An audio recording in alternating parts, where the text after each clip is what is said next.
Oi, pessoal, boa tarde. Vocês estão ouvindo bem? Estou vendo, Marta, que você chegou muito bem.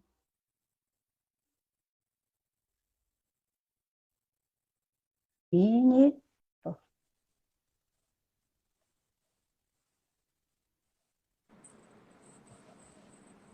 Oi, Carol, tudo bom? Tudo bem? Tá ouvindo bem aí? Eu tô. Você tá me ouvindo? Oh, sim, com certeza. Ótimo. E, pessoal, o som tá bom para vocês? Vocês estão ouvindo bem?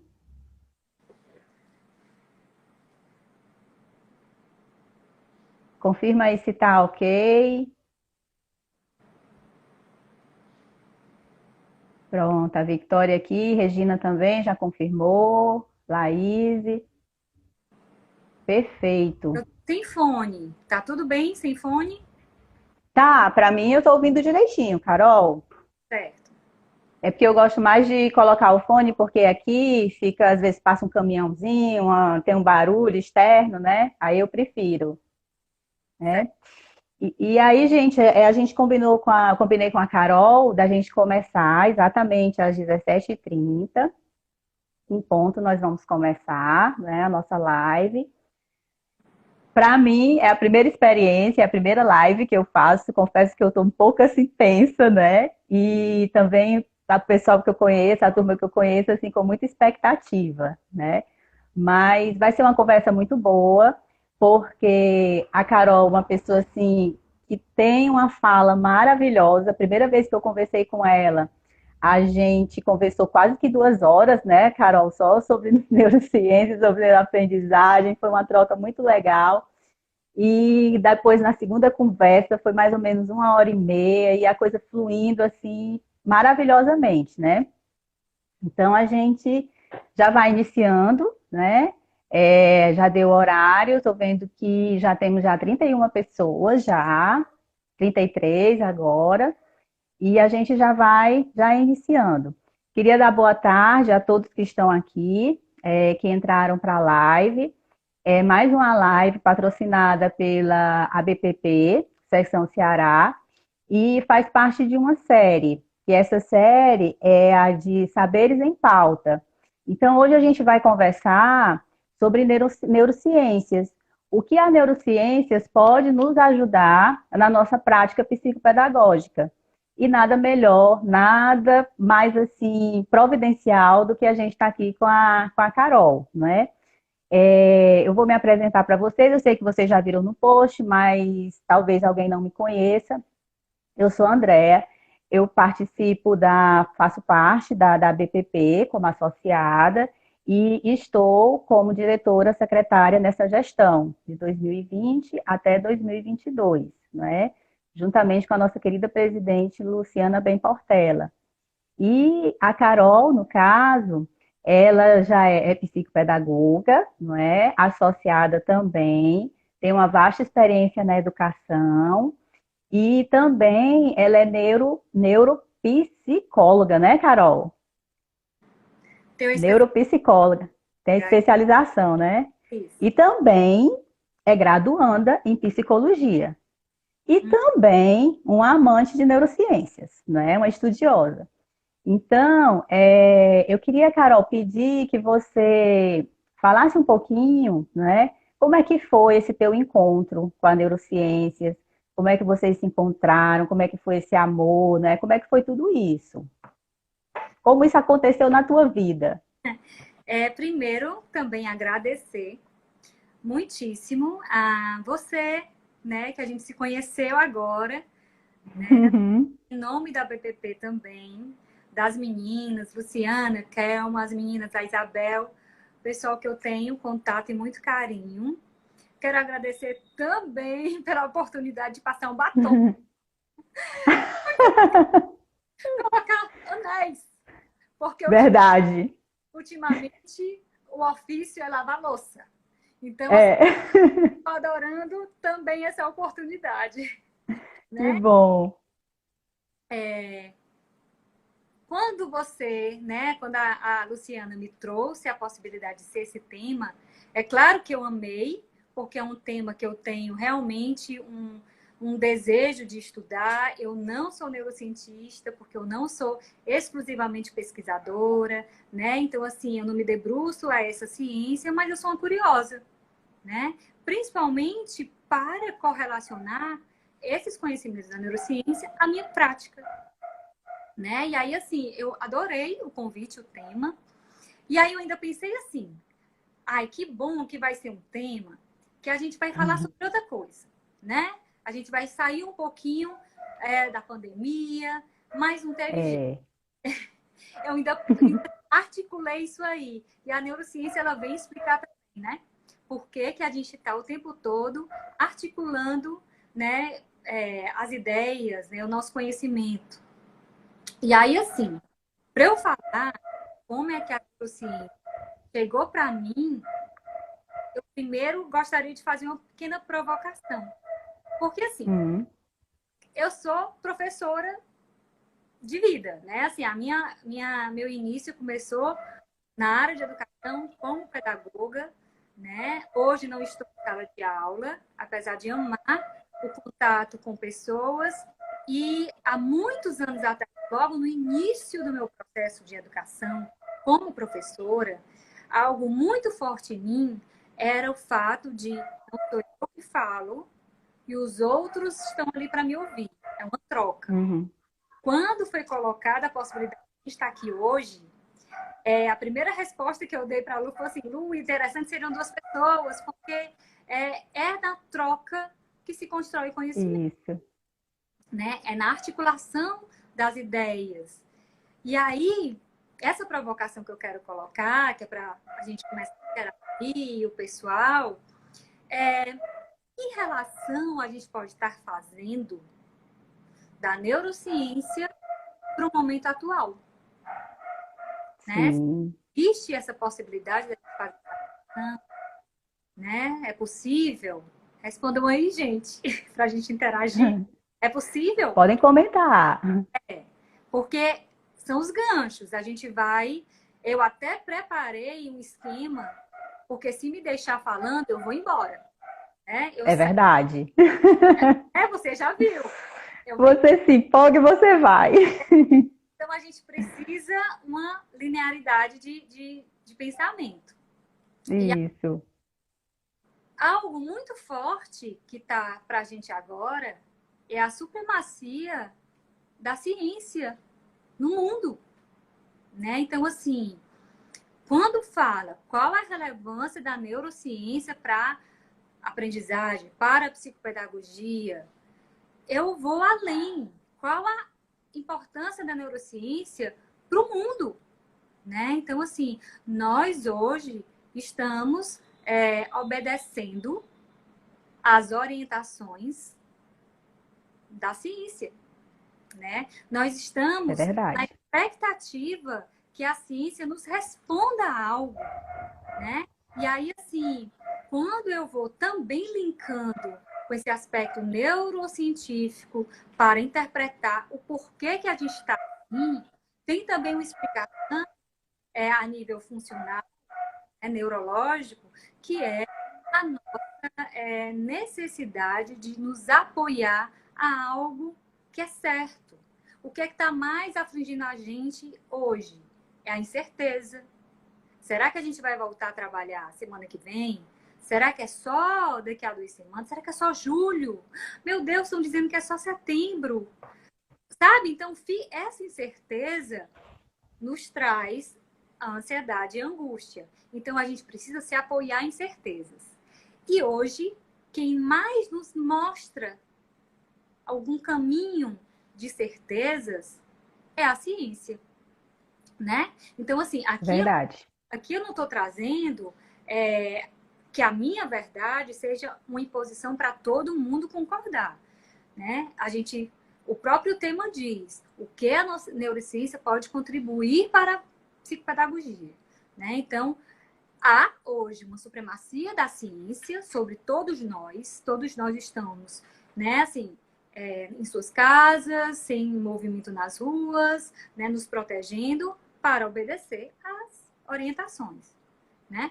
Porém, o que eu trago também é um resgate de voltar um pouquinho atrás para entender a história da psicopedagogia que nos faz hoje ter um olhar para a neurociência, né? Então, assim, como eu falei, assim, venho da educação, me insiro na psicopedagogia com um olhar mais investigativo de por que alguns alunos estão ali comigo, eu preparo a minha atividade baseada na teoria do desenvolvimento da aprendizagem, que diz que crianças de 4 anos de idade são capazes de já escrever seu nome, já formular, baseado em Emílio Ferreiro, já ter uma intencionalidade nessa escrita, né? Então, Uhum. eu me baseio na teoria e tento aplicar na prática da sala de aula, mas nem todos respondem a isso,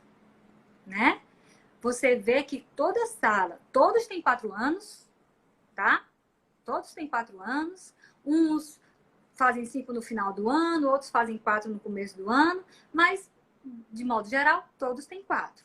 E aí você percebe que, mesmo assim, todas as crianças pensam da sua forma individual, né? Aprendizado Exato. ativa, mas eu tenho uma sala heterogênea. Poxa, mas eu estudei que criança de 4 anos precisa atingir esses marcos.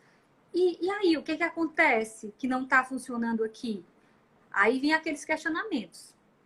E aí eu vou buscar respostas na psicopedagogia. Então, eu entro na psicopedagogia, foi um divisor de águas na minha vida, né? Porque me trouxe um outro olhar, um olhar para aquele que precisa de uma orientação maior, de uma investigação maior, sabe? Então, ela me traz isso. E aí é fantástico, porque a psicopedagogia, historicamente, ela vem disso aí, né? Respostas que a pedagogia não estava dando, respostas que a psicologia não estava abarcando, e aí ela vem e nós temos a nossa identidade como psicopedagoga hoje. Uhum. Estamos para um reconhecimento, né, a nível de categoria mesmo, né, ser regulamentada, virar uma profissão e não especialização no Brasil, porque fora já é, né? Uhum. Mas nós temos a nossa identidade, né? Temos um lugar. E temos bastante teoria também que justifique esse cuidado, né? Então, a gente tem... Eu até no começo fiquei pensando em pessoas, né? Em teóricos que me inspiraram, né? Então, Piaget, Vygotsky, não vão ficar chateados porque não está nenhum aqui, mas na hora que eu penso em psicopedagogia, tem tanta gente por aqui que eu tenho medo de esquecer de alguém. Então, Uhum. acabo, não vou citar. Mas, assim, nós temos sim, né? Nós temos profissionais sensíveis que tiveram um olhar de articular teoria e prática no momento em que essas outras áreas não estavam dando conta, né? E aí, e assim foi, né? Então, muitos estudos nisso. Só que com a evolução, com o progresso aí que vem nos apresentando de várias formas da tecnologia que entra, né? Dessas diferenças também que a gente pode dizer de perfis, né? Tem a geração X, que eu me incluo, geração Y, geração Z, que cada vez vai sendo mais próxima, né? Eu estava até conversando, não sei se foi essa semana, semana passada, né? Assim, curiosamente, eu tenho 2 filhos, um e o outro são de gerações diferentes, não? Sabe? Uhum. Não é diferente também, né? O comportamento.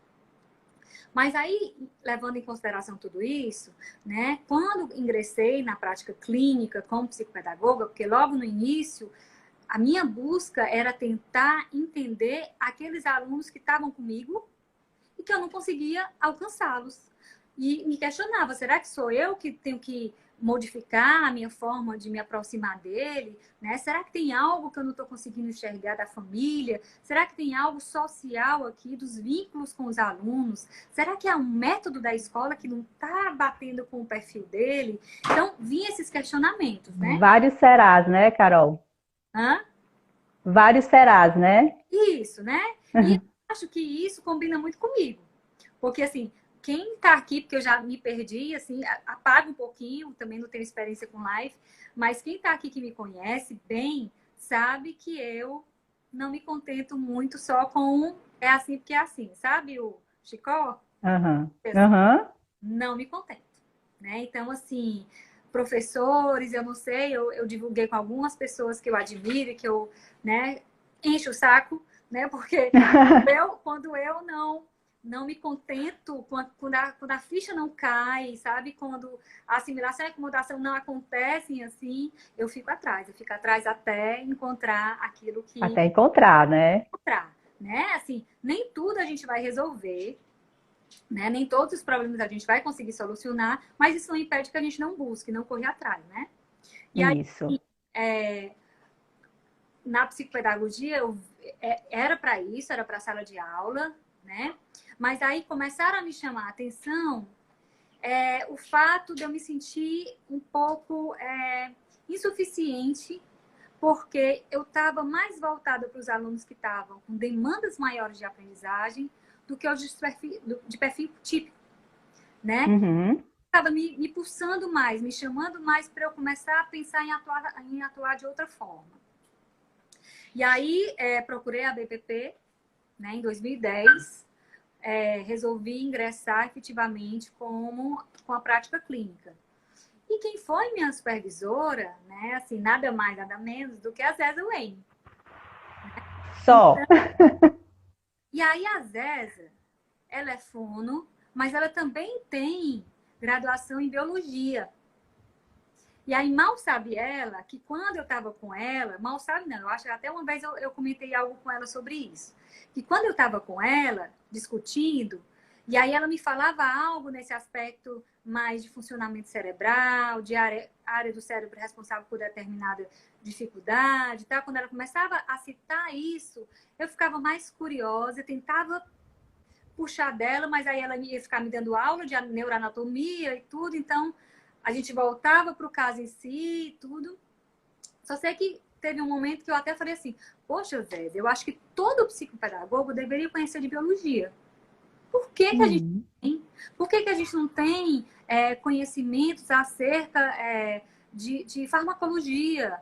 A gente recebe tanto paciente, aprendente, aprendiz, como cada um queira aí utilizar o seu termo, mas a gente recebe tanto e a gente não entende exatamente o que é aquele medicamento, que ação no comportamento daquela, que benefícios vai trazer, ou que outras reações adversas ele pode apresentar aqui que eu preciso conhecer. E aí, bom, comecei a pesquisar algo para entender mais sobre isso, né? Pesquisei em todo local, não tinha ainda cursos de neuroaprendizagem, neuroeducação, neuropsicopedagogia, que agora até existe esse termo, não existia, mas existia de neuropsicologia, né? Como eu tinha feito a psicopedagogia na Unicristos, eu fui me formar, porque a neuropsicologia também era na Unicristos.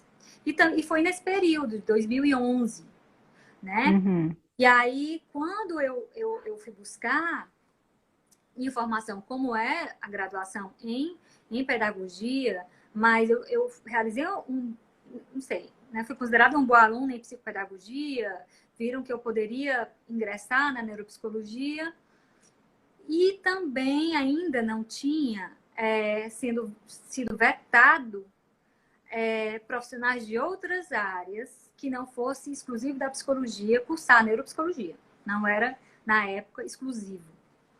Então, eu comecei a cursar, me encantei, né? Assim, fiquei... O que foi? Eu tô fazendo pergunta aqui pra tu responder. Ah, não, aí tu fica ligado na pergunta, porque ou eu falo ou eu pergunto, porque a atenção da minha não é muito assim, não. Sim, aí, quando eu busquei a neuropsicologia, para mim, foi a segunda... sabe, assim, quando... Assim, já tinha sido divisor de águas para mim a psicopedagogia. A Certo. neuropsicologia, eu parecia... Sabe aquelas pessoas, quando estão assistindo um filme que ele é de mistério? E aí as Sim, que vai desvendando personagens... tudo. Ah! Ah! Eureka, achei. Sabe? Tipo assim, eureka. Sabe? Quase que assim. É, Pronto. Então, para mim, foi fundamental esse conhecimento. E aí entendi de coisas que nenhuma formação anterior tinha me apresentado sobre a importância das funções executivas, principalmente nos casos das crianças que a gente recebe com dificuldades e transtornos de aprendizagem, né? Então, é. foi me revelando um mar de possibilidades que eu fui me encantando, né? E assim, foi também criando questionamentos em mim, né? Assim, por que que esse conhecimento não está no psicopedagogo? Uhum, Tá no neuropsicólogo? Já existia uma questão, né, de campo, né? Assim, houve muito tempo atrás, uma época em que existia uma discussão que a psicopedagogia era da psicologia ou era da pedagogia. Ainda bem que ela tem uma identidade, que ela não é de ninguém, mas é de todas, né? A gente trabalha, é. a gente discute, tenho muitas amigas psicólogas, tenho muitas pedagogas e psicopedagogas e dá ótimo, né? Então, assim, mas temos uma identidade, né? Então, assim, e a nossa identidade qual é? A aprendizagem humana. Ah, É isso. dar, atuar nessa aprendizagem, principalmente nos entraves que se aparecem no meio do caminho dessa aprendizagem, né? Nessas dificuldades que a gente pode, de alguma forma, categorizar.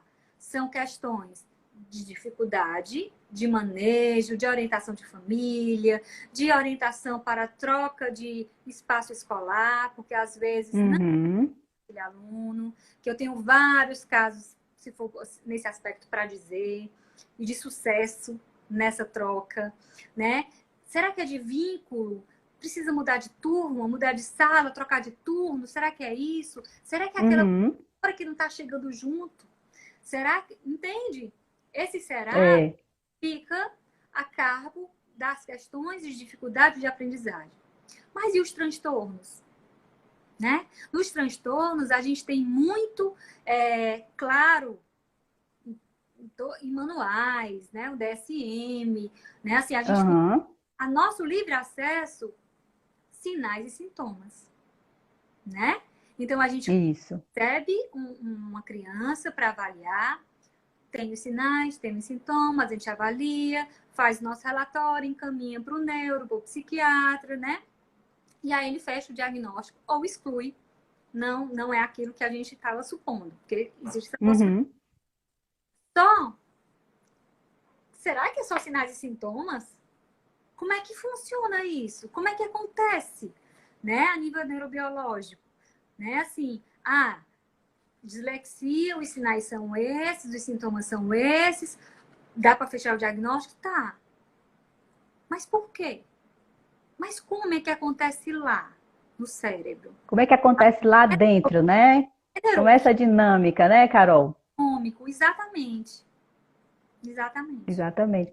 Eu acho muito Sabe importante, o que eu acho muito importante, assim, na tua fala, né, você trazer isso, porque a neurociência, ela traz para a gente esse olhar diferenciado, esse olhar interno, né? A gente vê os sintomas, verifica tudo, mas quando a gente sabe, quando a gente entende como é que acontece lá dentro, como é a funcionalidade, como são essas conexões, não é? Faz uma diferença muito grande no nosso olhar. E eu Uhum. acho isso importante, né, para a gente. Eu acho que agora a gente está começando a se interessar por isso, pela neuro. Porque eu estava refletindo um dia que os profissionais de marketing, há muito tempo eles já tiveram essa sacada, há muito tempo. A Tá, gente vê nas propagandas, a gente vê no tá. restaurante que a gente vai, não é? É uma cor de parede diferente, uma loja que tem aquele cheirinho da loja, tem aquele perfume, que tudo isso é neurociência. E eles já tiveram essa sacada. E aí a gente está começando a despertar.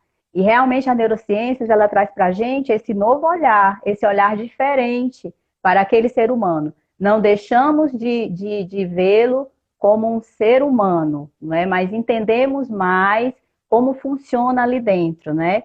E tudo isso faz uma diferença para a gente, para a nossa prática realmente. E tem E outra aí eu coisa, queria que você... vai, Sim. Não, porque aí eu já ia pegar o gancho é, para não, você falar para... não, mas Diga. que é algo Sim. que me incomodou. Eu tenho 24 anos. Quantos anos eu tenho? 22. Eu tenho 20, eu tenho 20, eu 24 anos que eu ingressei nessa área de educação. E eu sempre Sim. vi o seguinte: todo mundo se intromete na área da educação. Todo mundo, né? Então, se a gente deixar, todo mundo vai dominar mesmo. E a É gente? verdade.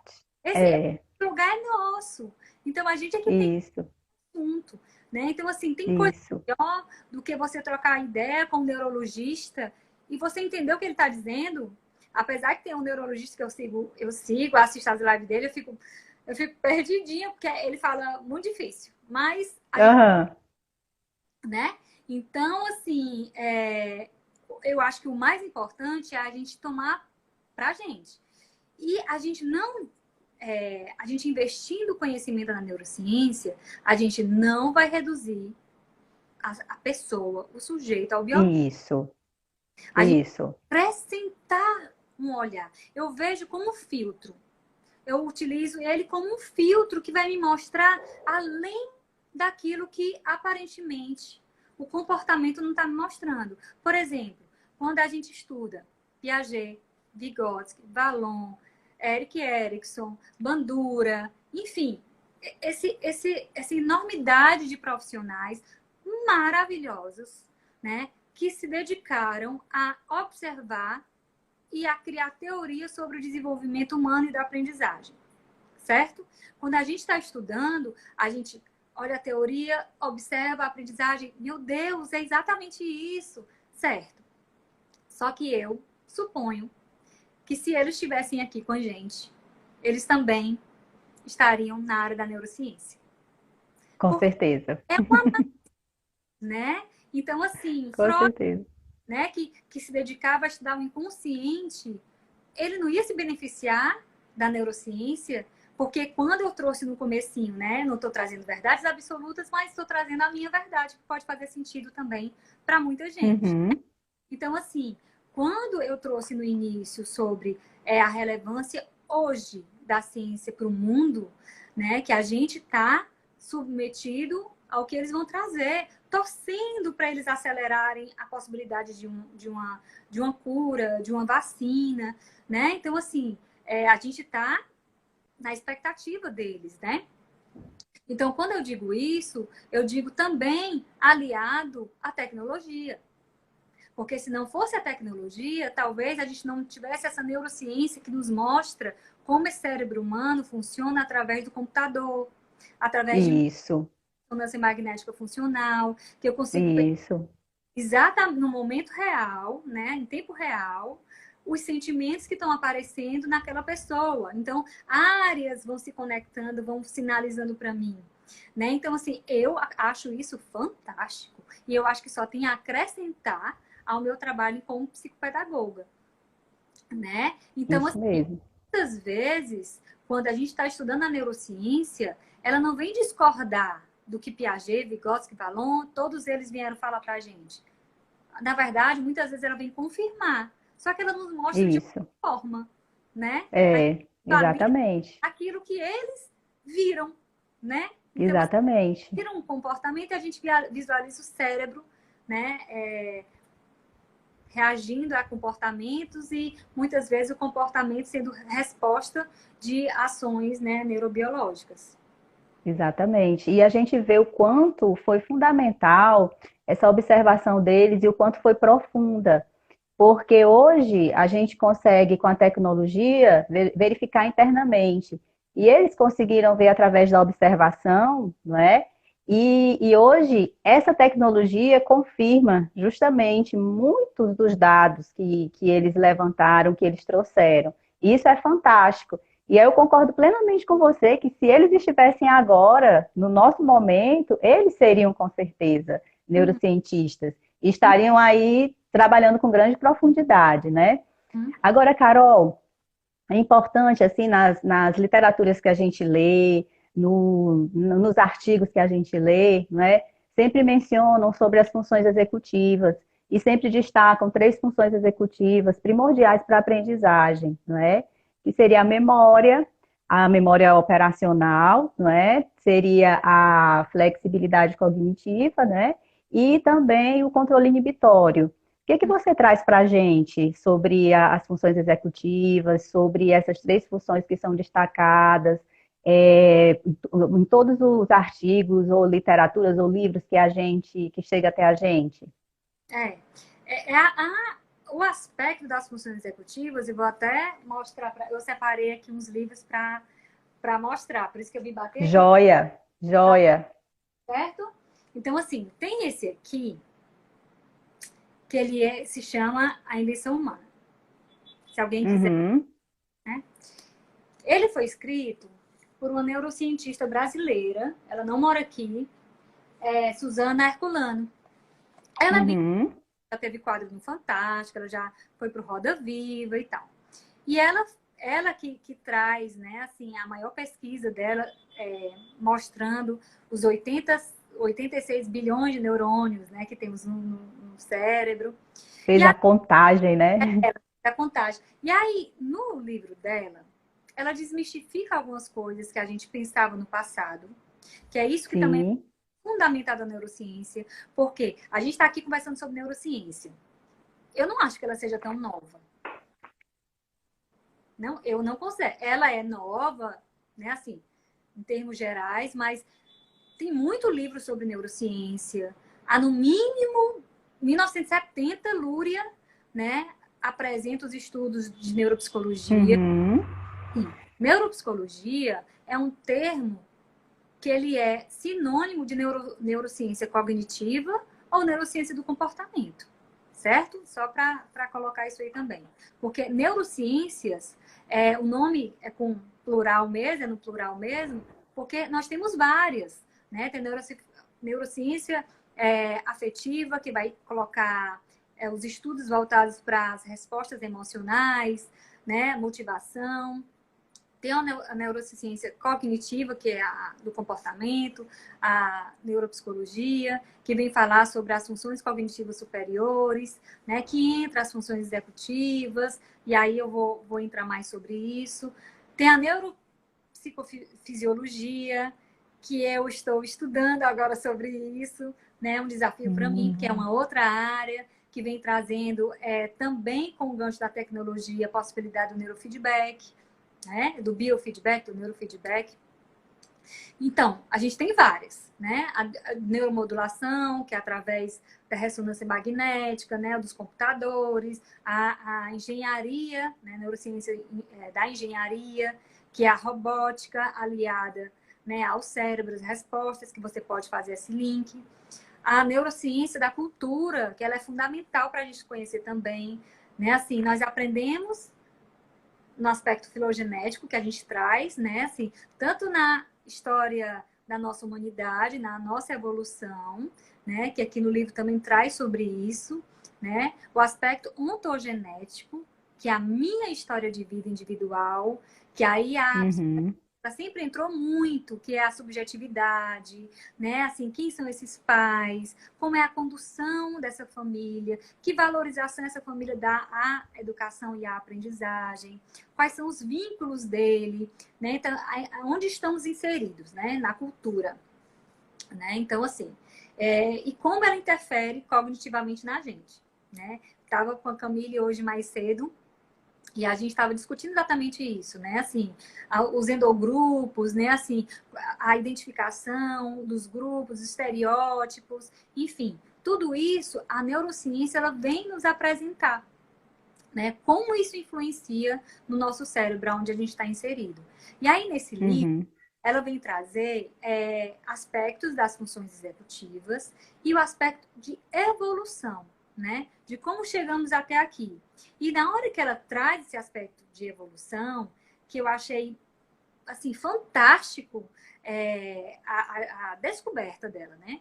Porque ela diz assim: a vantagem humana não é porque nós necessariamente somos brilhantes, temos algo a mais, né?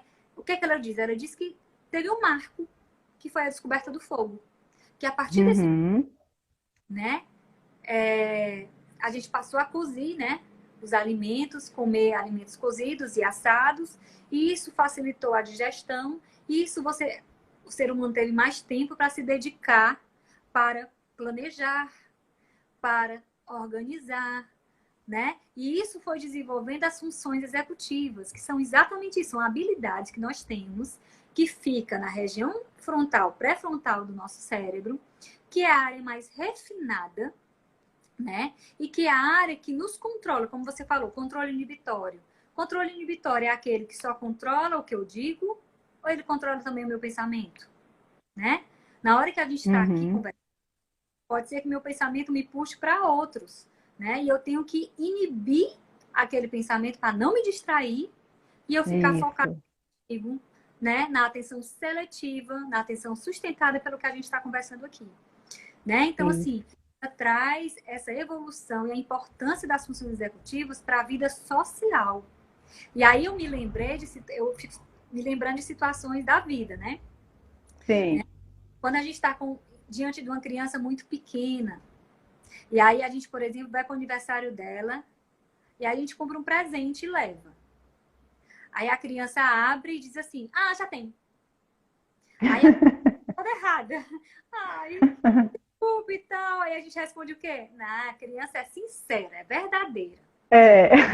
Mas isso reflete a imaturidade nessa região pré-frontal, que é exatamente mostrando que a gente não nasce com ela prontinha, a gente desenvolve, né? E do mesmo jeito que a Isso. gente vai desenvolvendo, chega uma hora que ela declina, que é exatamente uma das suas especializações, que é a de gerontologia, que a gente sabe que a idade avançada, né, o idoso, declina a região Vai pré-frontal, perdendo. né? E a É.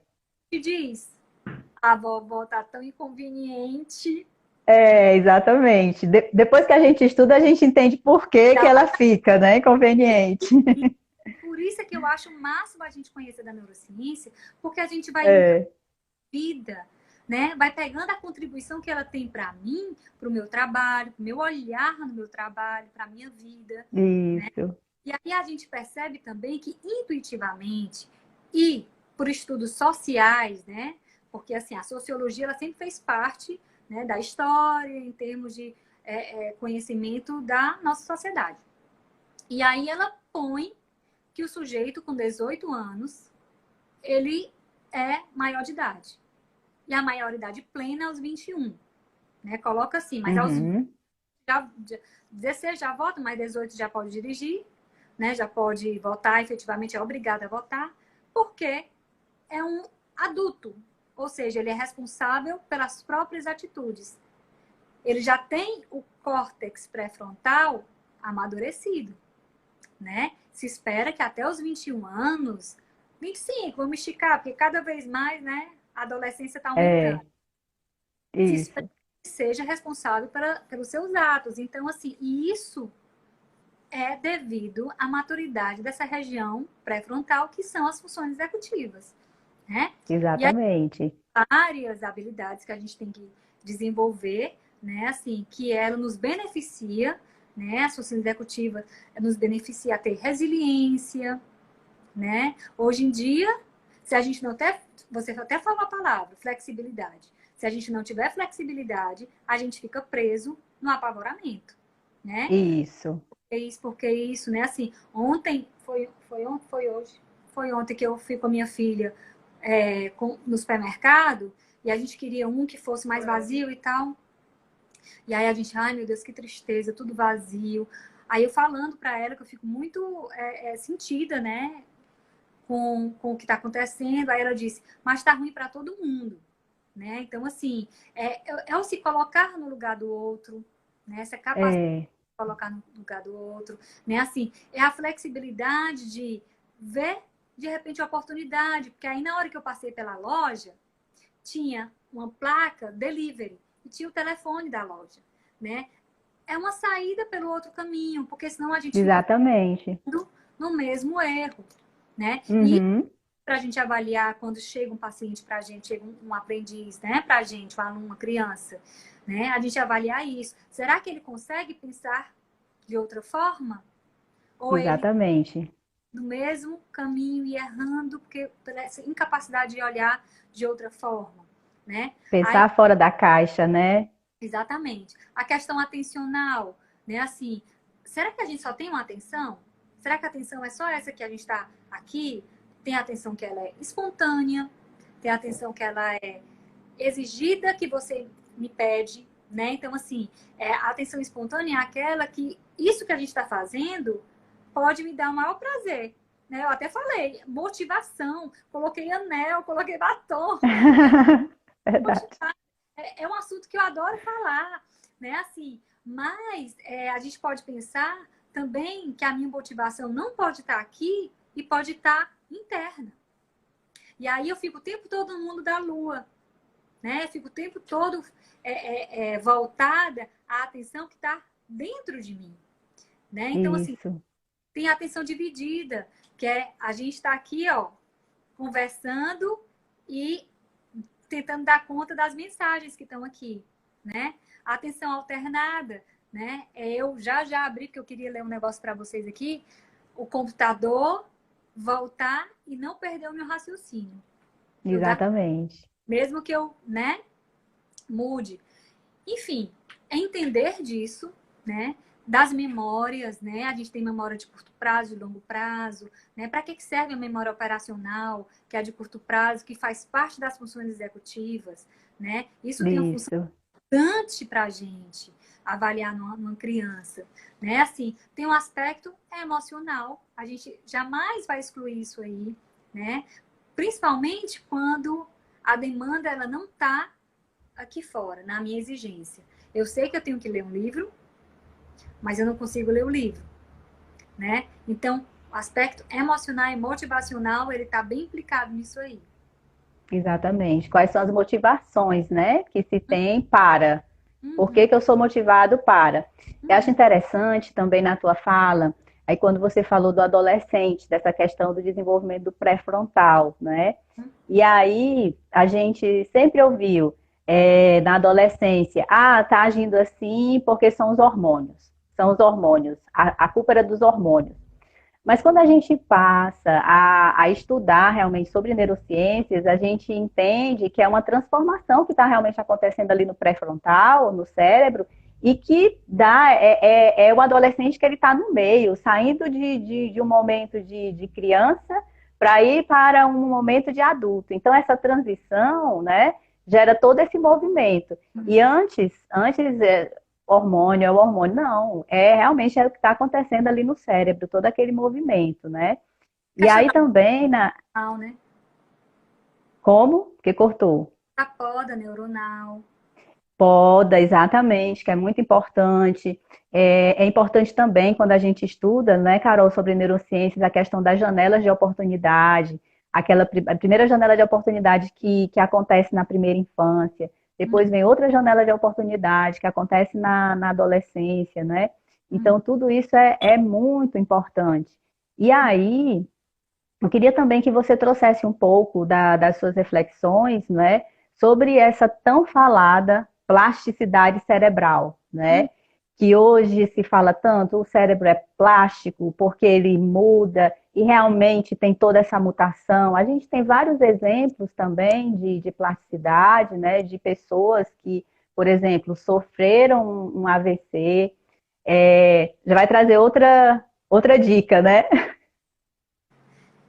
Que é Da Adriana Foz. É porque tá aparecendo para mim, tá aparecendo invertido, né? mostrei Mas é da assim, Adriana. É, é, show. né? Que Ela ela fantástica. A Adriana Foz, ela traz assim um exemplo pra gente de motivação muito forte, de treino muito forte, né? Porque ela sofreu um AVC hemorrágico, que é aquele que é o que menos acontece, mas ela sofreu um hemorrágico. Ela perdeu a memória, não sabia falar, falava uma coisa, queria uma caneta, dizia mesa, queria um copo, dizia garfo. E eu acho interessante é que ela descobriu, e aí vou pegar da tua fala, essa flexibilidade cognitiva, porque ela descobriu que ela conseguia memorizar o nome científico das plantas. Então ela começou a estudar, ela começou a memorizar, e aí ela foi fazendo novos caminhos, e aí é que vai passar para você essa fala dessa tão mencionada plasticidade cerebral. Eu não enxergo bem, não. Eu vou só voltar, porque a Beatriz, ela colocou assim, Sim. penso que um fator não exclui o outro, a questão hormonal. E é verdade, Beatriz. Uhum. Eu concordo, sim. Eu concordo que tem um aspecto hormonal forte nessa época da adolescência. Né? Eu penso que são as duas coisas, sim. É porque que eu acho que a Uhum. André está falando, que antigamente era tudo justificado apenas pelo fator hormonal. Isso, E a gente é sabe que verdade. outras questões além do hormonal. Mas é assim, né? E aí, assim, a questão É. da poda, da poda não, da plasticidade, né? Da plasticidade. Neuroplasticidade, isso. Eu acho que foi um dos grandes incentivadores para a gente, enquanto profissional, que está diante de alguém com um transtorno de aprendizagem. Né? Então, assim, da gente descobrir possibilidades, né? Porque muitas vezes, na hora que chega alguém para a gente avaliar, a gente quer descobrir onde está a dificuldade, a origem da dificuldade, né? E aonde estão os déficits, onde está precisando melhorar, né? Mas aí, a neuroplasticidade, ela vem dizer, também para a gente pode focar muito no potencial, né? Uhum. Quanto mais a gente... Desculpa. Quanto mais a gente estimular determinadas atividades, determinadas áreas, a possibilidade de uma evolução é absurda. E muitas vezes a gente não vai conseguir recuperar áreas no cérebro que às vezes a pessoa já nasceu, né, com um transtorno neurobiológico, né?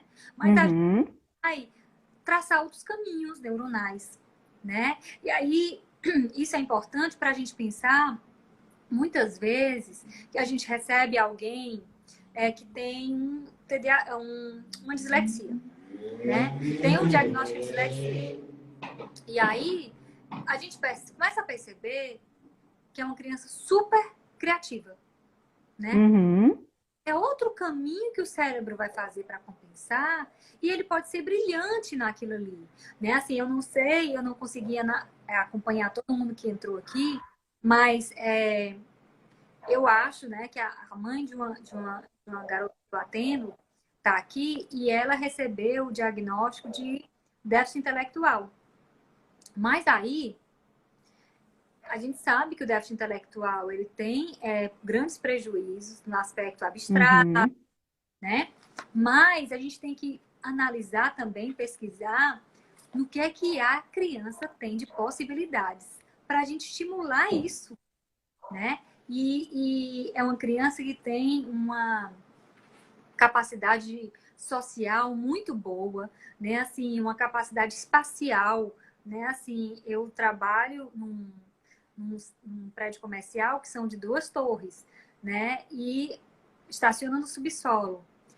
A mãe dela vive se perdendo e ela sabe onde é que está o carro, ela sabe qual é a torre, porque às vezes vem uma tia, vem um pai, vem alguém deixar ela e vão para outra torre e ela não é aqui, não é aqui. E isso tem que ser valorizado, né? Assim, os Isso. potenciais. E entender o que a gente até falou antes, que a neuroplasticidade ela tem a ver também com a poda neuronal, né? Que, Isso.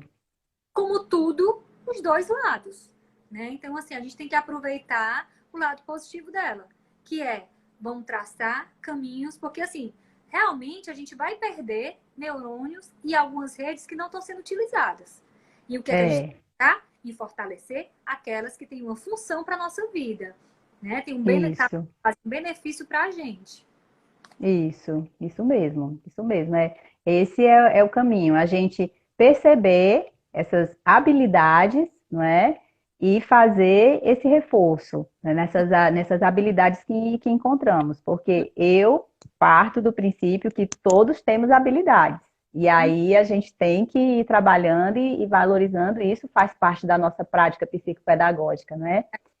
E E tem outro, aí, para pode dizer, cara. ficar correndo, tem outro aspecto Sim. que eu, assim, me fascina na neurociência, é que quando a gente vai estudar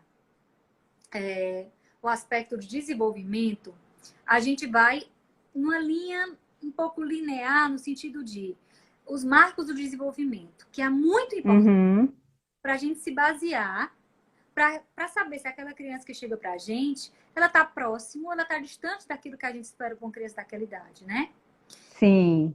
Isso é um ponto. O outro ponto é, quando a gente recebe uma criança que ela tem um diagnóstico, né? Mesmo que elas compartilhem, se eu receber 5 crianças e elas compartilhem do mesmo diagnóstico, porque elas apresentam sinais e sintomas comuns, se a gente for para a neurociência, for para a pesquisa, que hoje a gente ainda não tem ainda uma ressonância magnética funcional que a gente possa verificar o cérebro daquelas pessoas que passam pela gente, mas se a gente Uhum.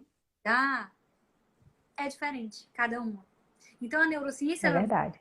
gente que somos únicos, né? Que a gente Isso. faz parte de uma categoria maior, que é a espécie humana, mas que dentro Uhum. dessa categoria nós somos seres individuais e únicos, É né? verdade. Eu acho Isso. fantástico também na neurociência. É, isso mesmo, isso mesmo. A gente tem os marcos realmente para serem para a gente, servem para a gente como parâmetros, né? Mas Uhum. que todos nós não estamos dentro daquela mesma caixa, não é? Vamos acompanhando realmente aquele desenvolvimento, mas não é assim, a gente não pode ser tão taxativo em dizer que todos estão. Realmente, quando é como você disse, quando se vai para exames, se comprova que realmente cada um funciona de uma forma, né?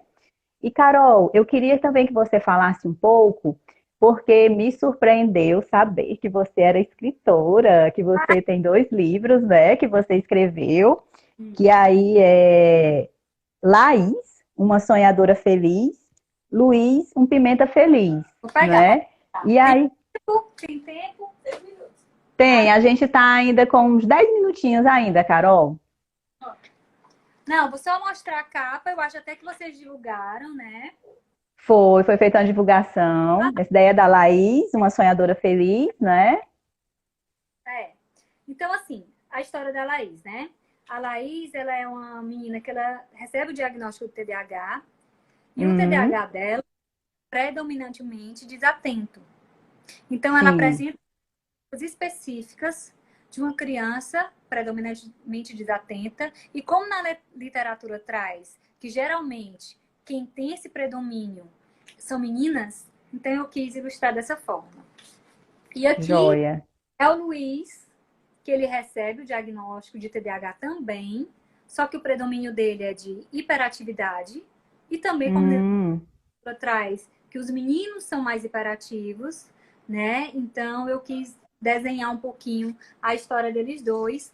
E assim, tudo que eu penso, né, assim, tem uma funcionalidade, uma intencionalidade. Então, assim, quando eu fui escrever esses livros, a minha intenção era eu recebia crianças com diagnóstico e que muitas vezes eu precisava fazer a psicoeducação de ler com eles algumas vezes até eles internalizarem, porque a neurociência até mostra isso pra gente.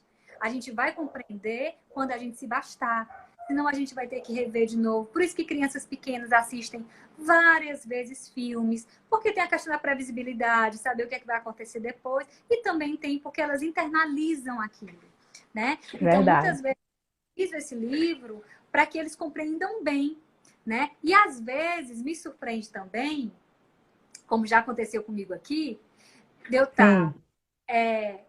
investigando a possibilidade desse diagnóstico, que a gente não fecha o diagnóstico, tá, gente? Mas a gente encaminha, Uhum. a gente faz um relato com as nossas impressões, encaminha para os profissionais que médico é que confirma o diagnóstico.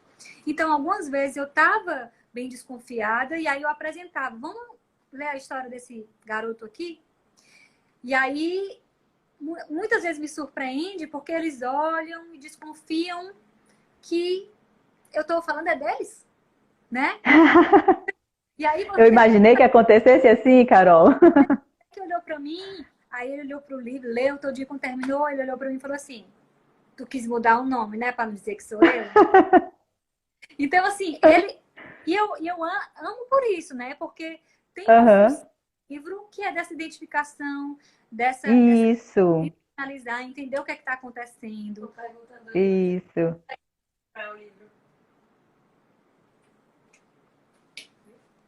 Tá bem, né? E aí, e aí a gente tem quanto tempo? Eu não sei, teve A pergunta? gente tem uns 5 minutinhos e aí a gente já vai caminhando para as considerações. Eu achei interessante o teu livro, né, justamente para isso, para oportunizar da gente levar essa identificação realmente para aquela criança que a gente está atendendo, né? E é justamente isso que você trouxe, assim, essa questão da identificação. Não, eu estou me vendo aqui. E essa pessoa aqui sou eu, a Laís sou eu, o Luiz sou eu, né?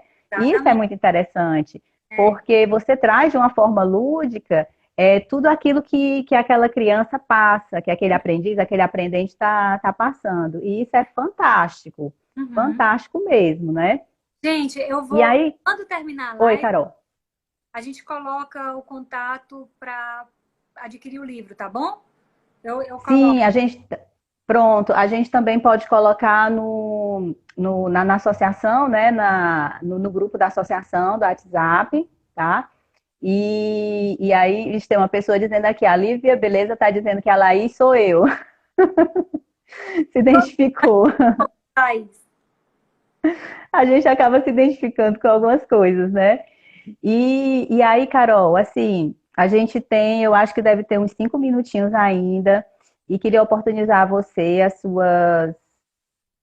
Eu acho que deu uma travadinha da Carol.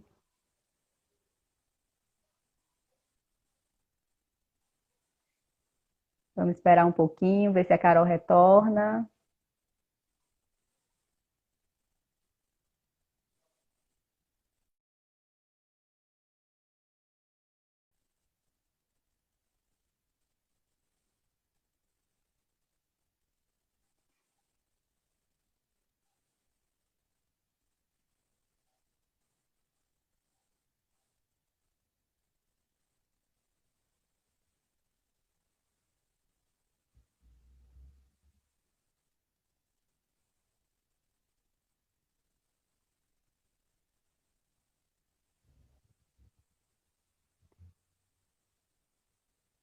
Gente, eu tô vendo aqui, vendo aqui, chamar de novo a Carol, tá certo? Foi, caiu.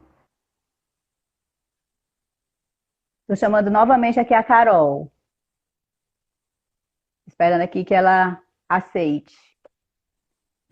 Oi, Carol, voltou, ainda bem, deu certo. Então, Carol, a gente vai caminhando para as nossas considerações finais. A gente vê realmente que é um assunto tão gostoso. E quando a gente vê, já passou uma hora, não é? E foi o que eu disse no começo. A gente vai longe. No primeiro contato foram 2 horas, no segundo foi 1 hora e meia a gente conversando, porque é muito gostoso a gente ouvir você, não é? E falando com tanta propriedade, com tanta leveza sobre neurociências, né? E aí, já vou agradecer também. Diga. Para mostrar, né? Porque eu tinha sugerido os livros. Eu separei os Sim, livros. sim. Ah, tá, perfeito. Vê o que é Ó, que você vai. dá para ver. Esse livro é É, fantástico, né? Eric Kendall, ele ganhou o prêmio Nobel, né? Ele é um neurocientista. uhum. Foram sobre a memória. E esse livro, ele é Vixe, Carol, tá falando aqui que são 10 segundos restantes.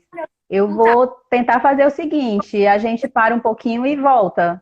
Pode ser, gente? Não sei se a gente